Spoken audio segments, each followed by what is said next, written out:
తమిళనాడులో విజయ్ సీఎం అవుతే వైసీపీ వాళ్ళు అడావుడి చేస్తున్నారు కుక్కల్లాగా అని చెప్పి కూటమి నాయకులు అన్నారు. ఏంటంటారు?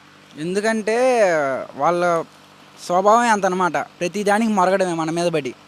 విజయ్ తలపతి గారిని, జగన్ గారిని మేము ఎందుకు కంపేర్ చేసుకుంటాం, మేము ఎందుకు సెలబ్రేట్ చేసుకుంటున్నామంటే జగన్మోహన్ రెడ్డి గారు గవర్నమెంట్ అనేది మనోళ్ళు అర్థం చేసుకోలేకపోయినా తమిళనాడు వాళ్ళు బాగా అర్థం చేసుకున్నారు. విజయ్ తలపతి గారు పార్టీ పెట్టిన దగ్గర నుంచి కూడా జగన్మోహన్ రెడ్డి గారు ఏ సిద్ధాంతాలు అయితే ఫాలో అయ్యారో అవే ఫాలో అయ్యారు. వాళ్ళకి అర్థమైంది అది. వాళ్ళు చేసిన మంచే కానీ ఏదైనా డ్రెస్ కోడ్ నుంచి సిద్ధం సభల నుంచి ప్రతిదీ విజయ్ తలపతి గారు జగన్మోహన్ రెడ్డి గారినే ఫాలో అయ్యారు.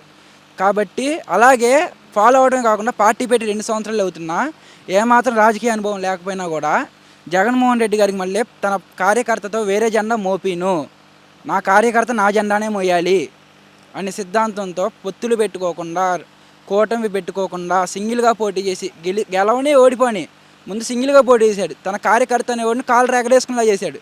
అదే సేమ్ ఇక్కడ మా జగన్ అన్న కూడా ఓడిపోయినా గెలిచినా మేము కాలు రేగడేసుకొని తిరుగుతాం. ఏమని? జగన్మోహన్ రెడ్డి గారి అభిమానులు అని. అలాగే విజయ్ తలపతి గారు కూడా అలానే చేశారు, అందుకే గెలిచారు. అందుకే మేము ఆ సెలబ్రేషన్ మేము చేసుకుంటున్నాం అనమాట. జగన్మోహన్ రెడ్డి గారిని ఇక్కడ అర్థం చేసుకోకపోయినా వాళ్ళు అర్థం చేసుకున్నారు కాబట్టి మేము సెలబ్రేట్ చేసుకుంటున్నాం. కానీ పవన్ కళ్యాణ్ ట్రోల్ చేయడంలో ఏ విధంగా మీరు భావిస్తున్నారు?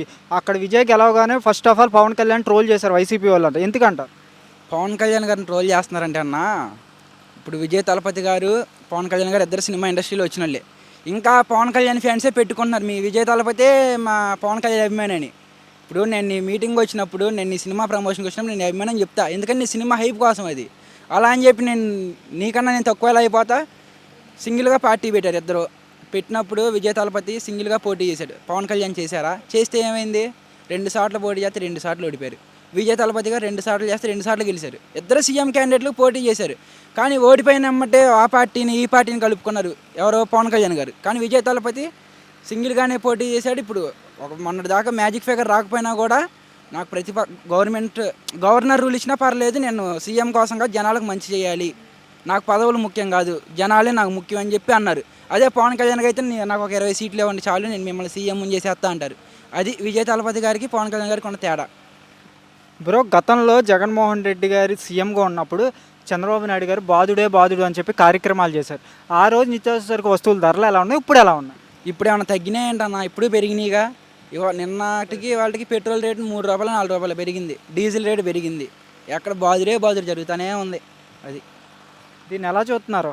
కానీ కూటమి ప్రభుత్వం అనే మాటలు కానీ వాళ్ళ కార్యకర్తలు ఏమంటున్నారంటే జగన్ పని అయిపోయింది, ఇంకా రాడు, ఇంకా ఏదో కార్యకర్తలు మభ్య పెట్టడానికి రోడ్డు ఎక్కుతున్నాడు తప్ప పార్టీని పెంచడానికి కోసం కాదు అని చెప్పి కూడా మాట్లాడుతున్నాడు.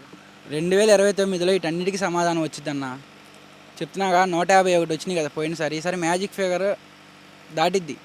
దాటంగానే ఇలాగే సినిమా అనేది కనబడిపోయింది అన్నమాట. గెలుస్తాడో ఓడిపోతాడు, జనాలు మొబ్బి పెడతానికి వస్తున్నాడు, ఎందుకు వస్తున్నాడో అప్పుడు అర్థమైద్ది అలాగే. అది సింగిల్గా వచ్చి ఈసారి కూటమి కొడతాడు.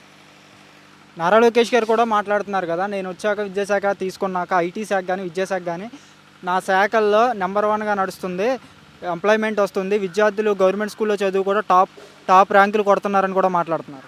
ఎంప్లాయ్మెంట్ల సంగతి పక్కన పెట్టాను. మొన్న మా కాలేజీ ఫెస్ట్లో నెంబర్ 1 మినిస్టర్, ఎడ్యుకేషన్ మినిస్టర్ అని చెప్పి డబ్బా కొట్టారు. అదే కాలేజీలో ఇప్పుడు మా సర్టిఫికేట్లు అట్లా. అది పరిస్థితి, అక్కడ ఉన్న పరిస్థితి. నా బీటెక్ అయిపోయింది, నా సర్టిఫికేట్ నాకైతే నేను జాబ్కి వెళ్తా. జాబ్కి వెళ్ళకుండా ఇట్లా తిరిగితే ఏమొచ్చింది? రోడ్లు అమ్మట బట్టి సర్టిఫికేట్ లేక ఇట్లా తిరుగుతున్నా రోడ్లు అమ్మట. ఒకసారి మీ కాలేజీకి వెళ్ళి మీరు ఎంక్వైరీ చేసినా కూడా సర్టిఫికేట్లు ఎంతమందికి ఇచ్చారు, మీరు పాస్డ్ అవుట్ అయిన స్టూడెంట్కి ఎంతమందికి ఇచ్చారు, ఫీజులు ఎంతమందికి పడ్డాయి అని అడిగితే అప్పుడు మొత్తం బయటకు వచ్చేది అనమాట. ఎవరు బెస్ట్ ఎడ్యుకేషన్ మినిస్టర్ అన్నీ బయటకు వస్తాయి అప్పుడు.